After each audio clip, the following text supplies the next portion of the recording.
Hey guys, Gary here. Do you have soul? Let's find out if this film has soul.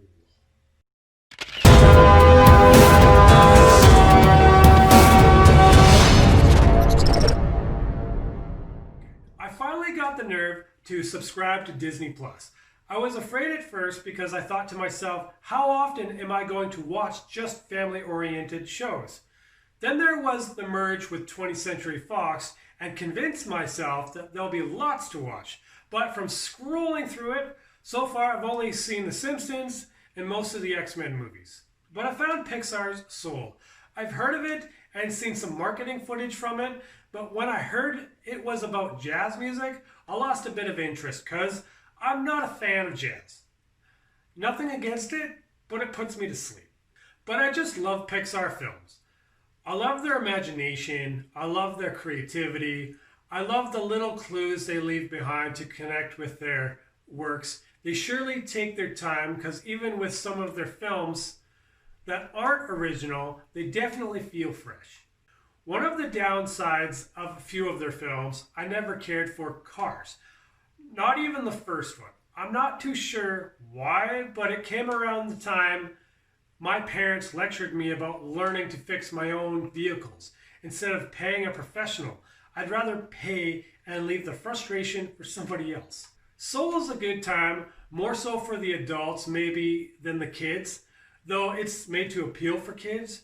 This time we have a middle-aged man in a world with no superheroes, no outright talking animals, no talking cars, toys, or bugs. This is seemingly the real world, where dreams are as far away from you as heaven.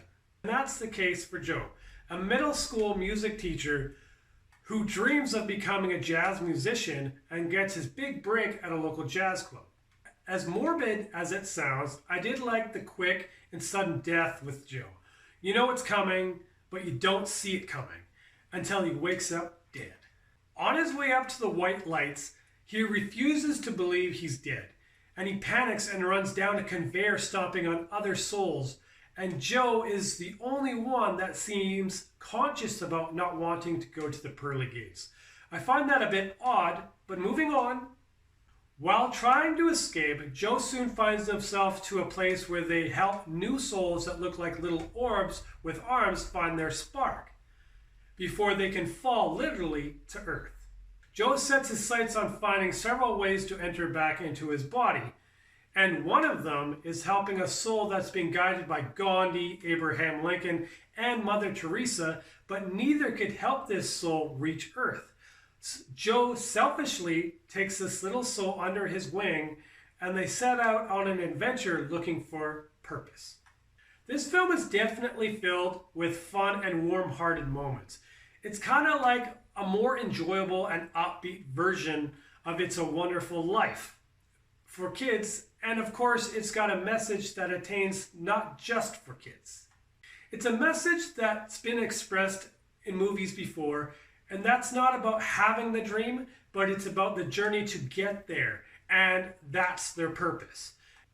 And I'd have to agree to that, although I'm sure I'm not the only one who thinks about having their dream a lot sooner than later.